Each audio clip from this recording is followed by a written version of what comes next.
Okay. I know it says it started, but it's already started. All right. So yesterday, when I heard, I think it was yesterday or whenever it was that I heard that Roe versus Wade had been overturned, which we kind of had a feeling that that was going to happen.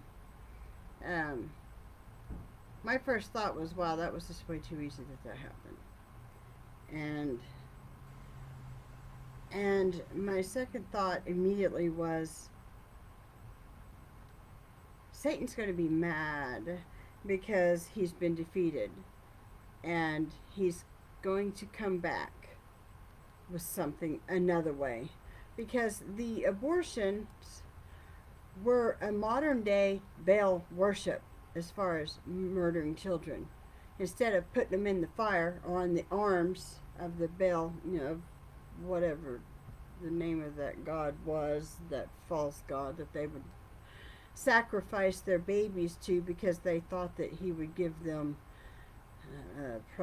prosperity, or make them rich, or whatever the heck it was. I don't really even care because it's just so sick. Uh, this was just a modern day type of worship in that respect. So I know that Satan's coming back. And I mean, I said this yesterday. I posted it. I said, I'm thankful that that was overturned, because now it's going to be a lot harder for women to use this as a form of birth control. Um, I know that there are some circumstances that a woman's life might be in danger, or, or whatever. There are circumstances that may apply, but they took what could have been used for in case of emergency, or in case of, to save a life, and they turned it into a birth control. They turned it into my body, my choice. Well, yeah, no. That's someone else's body that you're destroying inside of yours. So, I don't even want to hear that crap. But that's not what this is about. That's not what this is about. But the first thing that it came to me was that. It's like, yeah. And so then, and I posted this about 1 o'clock yesterday. I said, but, Satan's going to come back with something worse, folks. And I said, get ready. Get your armor of God on, right? And then last night, uh, when we were at praise practice, Pastor mentioned something about it, and she said it. She feels like it's a setup, and I agree with her. It's a setup, because between that and us being able to bear arms, we're all able to. We can now all bear arms. They can't take that right from us, which they couldn't. But I mean, whatever it was about that was done, is now. Uh, so now people are protesting, and they're threatening to attack anything that supports pro-life, or possibly churches, or people that are pro-lifers, and things of that nature, because they are just as allowed to own guns as everyone else, and so forth. And what's going to end up happening is we're going to end up having a civil war, because the riots and the stuff has already begun, and we already know that on the left side, that they think that it's what they do is peaceful protesting. But if the right has something to say, even if they are peacefully protesting, then it's a they treat what the actual peaceful protesting is, as if they acknowledge it as what the left is actually doing when they're burning businesses and killing random people just because, because I remember they walked up and they would just shoot someone in the head just for existing. Didn't matter what race they were. It wasn't a race thing, just for existing. And that's only getting worse. And so now we have all this, and so guess what's going to happen? A civil war is going to break out, because everyone can bear arms. Like in the Western days, everyone's going to have a gun on their side, right? And then they're going to be able to usher in martial law. And she was saying, and I agree, because I promise you, it was way too easy. As long as they've been trying to get this overturned, and now all the signs of the end times are here. Israel is like at war with Gaza Strip and Damascus and Golan Heights and all these things going on, and now they're going to dissolve their government at this exact moment, like now, like this is the perfect time to do that, so they can bring someone else back in. If that isn't the stage setting for the Antichrist, I'll kiss your butt, for real. I mean, they already have everything they need to build the third temple, including, I believe, they have a red heifer now. I think they do. I think they actually have their kosher red heifer. It seems like I just saw something by Jacob Israel talking about that just the other day, that they actually have, for the first time in 2,000 years, they actually have a red heifer that they can use for sacrifice. But they have to have the third temple, which will be built by the Antichrist, or the new Dalai Lama, or the next great prophet, or what some Jews that do not believe in that Jesus is the Messiah will believe is the Messiah. Um, but it's going to be actually the Antichrist. It's going to be the Antichrist because he's going to be a great militant leader, and he's going to have all the answers to the the shipping problems and the food and famine problems, because we're seeing that happening. You see 96 food processing plants this year, last year and this year, I think, have burned or gone or out of business or whatever. And then, because what was it, 2 weeks ago, over the weekend or last weekend or something, that 10,000 cattle just died from the heat. Right, because we're stupid. Because we're stupid. All these years. And I remember back in 2011, it was just above 100 degrees here in Oklahoma for like 30 something days straight, it seemed like. And yet, they didn't have a problem with cattle just dying from the heat. Imagine that. Anyways, conspiracy theory is theory. Conspiracy theory. No, I'm seeing the Bible and the prophecies fulfilling before our eyes. People, I don't know what else God has to do to get y'all to realize that the birthing pains have not only begun, but she's ready to push. That the restrainer is just seconds away from being removed. The lawless one, the son of perdition, the Antichrist, cannot be revealed until the restrainer is removed. When the restrainer is removed, that's when the believers are taken out of the way, and the restrainer is moved out of the way. The restrainer is what's holding back the four angels that's holding back evil. You think there's evil in the world now? This is Disneyland compared to what's coming. What's coming is what's going to cause men's hearts to fail them when they see the things that are getting ready to come onto this earth that has never been. And I'm telling you, all the signs are there. Jesus was very upset with the Pharisees because he said, you could look at the sky and see that it is red, and you'll know that it's going to rain and possibly storm, but you can't recognize the signs of the times, as they are literally talking to the Messiah right in front of their face, right? And he gave us all these things to watch for. Paul preached and he taught what to watch for and when to know when Jesus was about to come for his bride, for his church, when the rapture was about to happen. And Jesus taught when to know when his second coming was. See, the tribulation period, the 7 years, is also the 7-day wedding feast of the Lamb, which is where the believers will be. When we are harpazoed, raptured, we'll be with Jesus because we are his bride, and we will be at the wedding supper of the Lamb for the wedding feast for the week.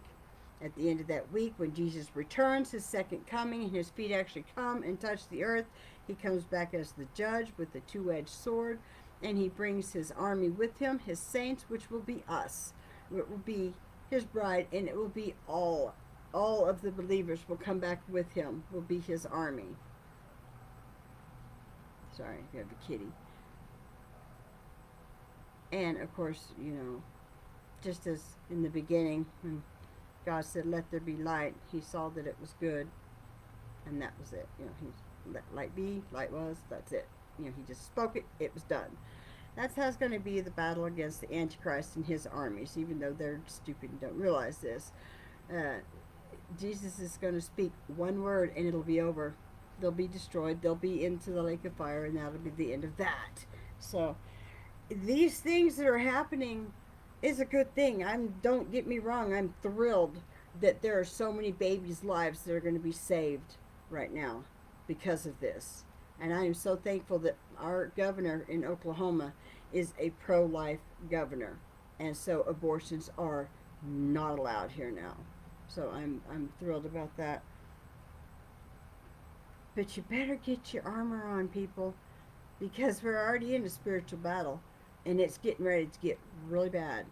Because they already tell us we can't collect rainwater, and they've already like told people they couldn't grow vegetables in their front yard. Well, they're cutting back our food supply. I mean, we've got evidence out the yin yang of the obvious of what they're doing with the food, right? Uh, and even baby formula, for the love of God. You think they're going to let us start growing our own food? You really think that they're going to allow that?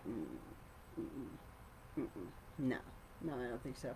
And there's also videos that I can post that I have posted where Tesla, I believe it was Tesla, had accidentally, without meaning to, but had created an earthquake machine, because whenever they were testing it in New York, all of a sudden these police come flying in there and said, "Stop it! Shut it down!" because it was causing an earthquake to happen. And the further out it went, the worse it got. So yeah, they can cause earthquakes. Did you know that? Yeah, because they can shoot. And there's videos that show and tell and prove this. They can shoot plasma. Somehow they shoot like plasma up into the air, way up into the air, and you'll see these beautiful colors in the sky. And you'll think, "Wow, God is awesome! Look at those colors." No, that's man shooting plasma. Because when that earthquake and that tsunami that killed hundreds of thousands of people in Japan a few years, like 10 years, 11 years ago, or whenever, way back when. Yeah, there's footage that shows the plasma colors in the sky just like an hour or two before that massive earthquake hit, and then the tsunami came. So this is not over, people. It's just getting started. They are just setting things in action and putting things in place to give them a reason that we're going to start fighting each other, nation against nation, ethnos, right? Matthew 24. Let's see what it is. Oops. Matthew 24. Heck, still, I have not been able to find my glasses in forever. I don't know what happened to them. I think I left them in the pew, and I don't know. Have to find them.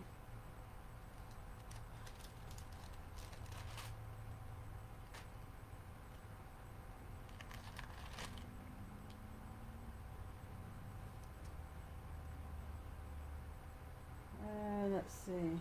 For nation shall rise against nation, Matthew 24:7. Kingdom against kingdom, and there shall be famines and pestilences and earthquakes in diverse places. And for few places in the world, if any, will be exempt from these judgments, in other words. And notice they say judgments. And this is my study Bible saying that. Now, when it talks about pestilences, for years I thought that meant bugs, but no, pestilences is like disease. Also, and of course, you heard Biden just the other day saying we need more money for the next pandemic because there will be another pandemic. So the old senile geezer let the cat out of the bag that they're getting ready to do it again to us.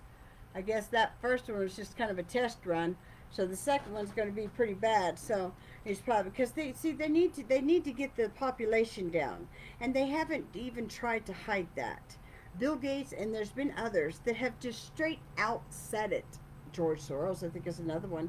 But they've straight said it. I mean, they're not even trying to hide the fact that they need to get the population down so that they can get their perfect utopian society. Notice that how well, see, first the COVID, it was taking out the people that were like older, or people that already had like a life-threatening illness that was like already going to probably take them out anyway. Well, COVID just kind of pushed them on over the edge, over the Rainbow Bridge, right? And now this owie, right, is causing young people. I saw just last week when I was doing a screen share with one of my customers to help fix his computer, and he brought up, I think it was a Bing page because we were going to a browser, and it was talking about, I think it was an NBA player, 26 years old, dropped dead of natural causes. Stop it. There's a lot of people in that age group that are dropping dead from blood clots.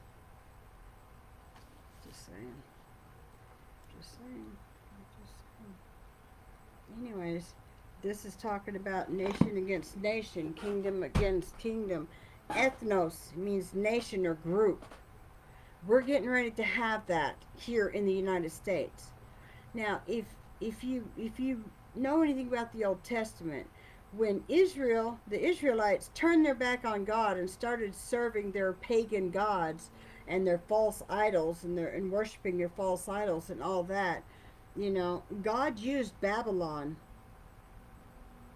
to go in and, you know, the Babylon captivity, the Ark of the Covenant disappeared. No one knows what happened to it after that. There's speculation. People claim they have it here. They claim it's buried underneath the Roman Catholic thing in Rome, Italy, or whatever, you know, and there's all kinds of speculation where it is. But during the Babylon captivity, when all that happened, and Daniel, you know, the prophet Daniel, and Shadrach, Meshach, and Abednego, I can never remember their actual Hebrew names. Shame on me. Shalom, right? But they were all taken into captivity, and Jerusalem was destroyed, and Nebuchadnezzar took the golden vessels, but he didn't touch the ark.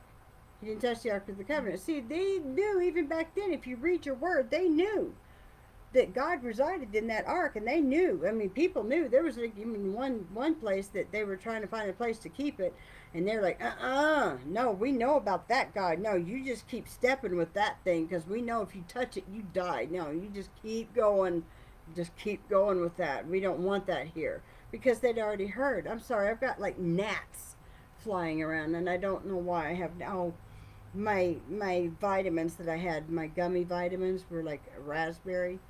I swear they smelled and tasted like fish. But anyway, they were supposed to be raspberry flavored. And I swear, I think that's what attracted the gnats. Sorry. Anyways, sidetracked. But he has used other countries, other people, other nations to do what needs to be done to punish his people.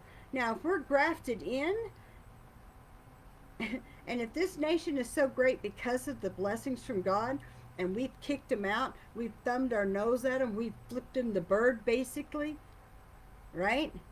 And we've taken God out of everything, our schools, our everything, and now they won't even acknowledge him in the courts or in the Congress.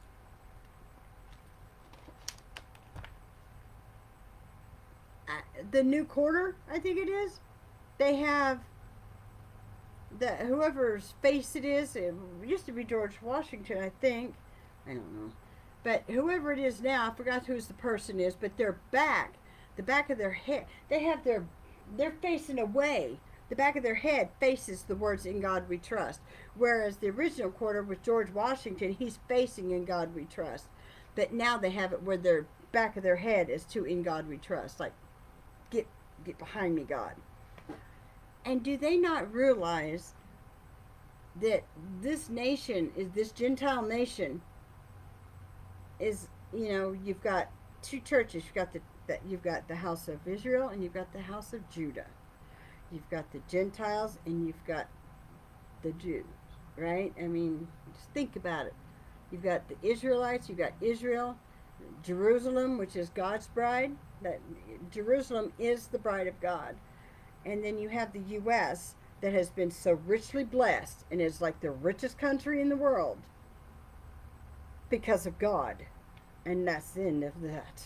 There's no doubting any other thing but that. It's because of God. And they've kicked him out. They don't want him here. And you know, God is a gentleman. And if you don't want him in your life, he will remove himself. And these people don't understand that when you start, and then to not support Israel and to be all about splitting it into a two state, God is not going to allow that. He told, the promises he said was, I will bless those who bless you and I will curse those that curse you, right? And our administration is turning their back on Israel. And I promise you, this country is not going to be standing. It is not spoken of in the Bible in the end times. So everything that's happening is happening fast and furious because it is stage setting for the Antichrist. Because we've got wars going on everywhere, and there's probably going to be one breaking out here in the United States amongst nation against nation. And people, if you're not right with your Maker, you need to get there. Because if you die right now and you don't have a confession in Jesus, your soul is eternal, and it's going to go one place or the other. You're either going to spend it in the presence of God, or you're going to spend it outside of the presence of God, in outer darkness. And when they say outer darkness, people that talk about near-death experiences that said they've gone to hell, they say it's so dark you can't even see your hand. Nothing. If you've ever been inside a cave, it gets so dark in there that you can't even see your hand, that if you stayed in that cave for too long, you would literally go blind because you can't focus on anything because it's too dark. That's not even the worst part of it, of being eternally separated from God. That would be enough for me to make me know that I don't want that. I want to hear, well done, good and faithful servant, enter in. That's what I want to hear. When my body, soul leaves this earthly vessel and I'm standing before Jesus in the Bema seat, I want him to say, well done, enter in. That's my prayer. That's my prayer. But we're running out of time. And it's time, like Pastor was saying today, you've got to decide if you're going to serve God or not. You can't keep one foot in the world and one foot in church. No more playing church. Either you're for God or you're against him. Because if you're lukewarm, he will vomit you out of his mouth. You will be considered part of the church of Laodicea. If you don't understand what that's about, read your word. It's in the book of Revelation. In the first few chapters, it talks about the churches. There's only two left. And one of them is the church of Laodicea, which is an apostate church, an apostasy church. One that doesn't teach that Jesus and him dying on the cross and him crucified and his resurrection are the only way to salvation. They don't teach that. They don't teach you that. They teach you there's many paths to heaven. There's many ways to get there. That if you're a good person and do good works, and that we're all small gods, because God created us, and he made us in his image, and he's God, so that makes us gods. That's not true. Don't be deceived. Satan is on a warpath right now, and he is deceiving so many people. And it talks about, again, in the word, about the great falling away. I don't care if you believe that man wrote this Bible. If you can believe that man wrote this, well, let's just say for a moment that man did. 2,000 years ago. There's 40 different authors that wrote the full amount of the Bible, inspired by the Holy Spirit. But let's just say these 40 different authors wrote the Bible just because they felt like writing stuff. How are they getting it exactly right thousands of years later? Tell me that, if it's not inspired by God. You can't argue that. So with that being said, it is so important that you take time and you think about these things, and you realize that everything that's spoken of, everything that Jesus said that would happen in the end times are happening, have happened, and are about to happen. And it's not going to get better. It's only going to get worse. This is nothing. This is the time of plenty. Like when Joseph told the Pharisee, you'll have 7 years of plenty and then 7 years of want. We're in the time of plenty, except we don't have 7 years. The shelves are already starting to get empty. They started getting empty during COVID. And it wasn't because of COVID. It's because they are starting to get control of the food supply. Because if they can control the food, my sister-in-law said this and she nailed it. If they control the food, they control the people. For reals. So you need to start getting ready. Not only physically, by stocking up on non-perishables and water and things that you can keep, but spiritually. Put on the full armor of God. Be in the Word of God. Stay in the Word of God. If you know people that do not know Jesus, it's imperative that you tell them about Him. Let them know how close we are to the end. A lot of people just think it's a fairy tale, but I'm telling you, the fact that you can listen to the news and then read the same thing in the Bible should tell you something. So, I'm not going to keep going, but I just felt led to share this because it's just, it breaks my heart because I see people that don't take this seriously. They're just la-la-laing through their life and, you know, it's me, and I'm going to have fun and, you know, and not realize just how short their life is about to be. You don't need to worry about tomorrow. Trust me, today has enough worries of its own.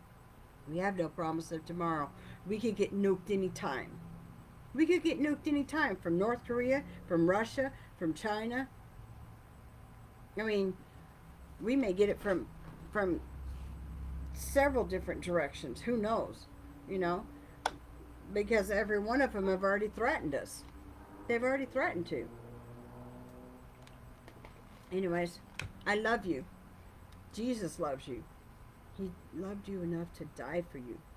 And know that even if you, no matter what you've done, there's nothing that you could have done in your life that's so bad that Jesus will not forgive you. Revelation 3:20, I knock at the door of your heart. Let me just read it for you exactly. And if a man hears my voice and invites me in, I will sup with him and he with me. 3:20. Behold, I stand at the door and knock. If any man hear my voice and open the door, I will come into him and will sup with him and he with me. To him who overcomes will I grant to sit with me in my throne, even as I also overcame and am set down with my Father in his throne. He who has an ear, let him hear what the Spirit says unto the churches. Shalom.